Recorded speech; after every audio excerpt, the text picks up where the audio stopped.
Hej morsen, borgarstjør i Torsa kommune. Som første kommune landet hadde chatta vi borgaren, og god sjekk? Så jeg er standard vel, og dette var spennende. Vi fikk en ekvar gode vidkommende spurningareisene, og så rønte vi sjående dessverre så godt som vi kunne. Og jeg hadde sjekket en standard vel. Det var ivrig halvfjers som var inne innan av tøyma, og til en ekvar. Og hvis vi brukte telefonen i stedet, så har jeg ikke klart at avgrære sånne folk på en tøyma.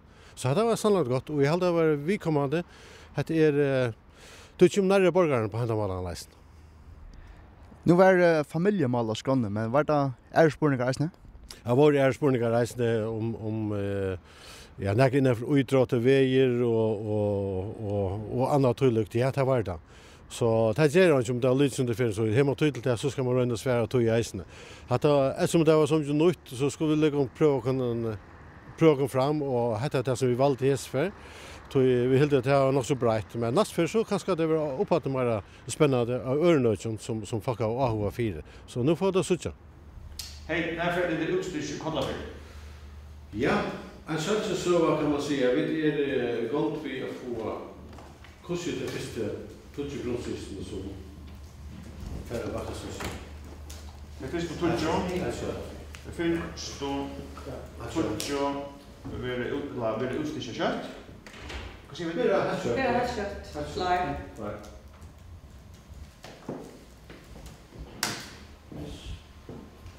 Så tar vi en som heter Hans.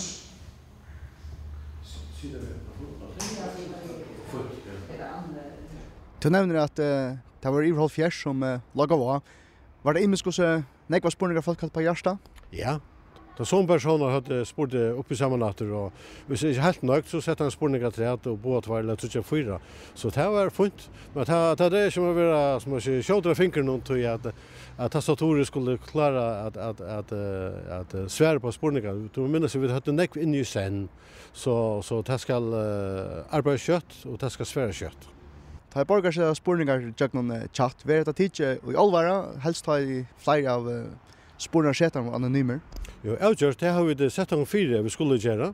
Og alle disse spurningene, det var skrasett. Vi går med alle, og til å si at nå tar jeg til livet 18 timer, så færer vi tjøkken til spurningene, og det var ikke slettere på denne måten. Ut fra tog, alle vet så at oppfylle de krøvene som det kommer vi, så vidt som vi kunne. Og så hette ikke noe som bare for at vi bor nå, tvers imot. Vi har alle lyst til å gjøre noe vitt av. Til å gjøre flere spurningene, og til alt mer halt. Hei, til sørst, vil dette enda tidlig? Ja, avgjørst. Om vi ikke alt var lenger til, så er det enda tidlig, og vi kommer kun til det gå over til. Dette var som sagt en rønt, og jeg må si at dette var suksess. Vi er ordentlig glede for at borgere tok så vel mot som det var.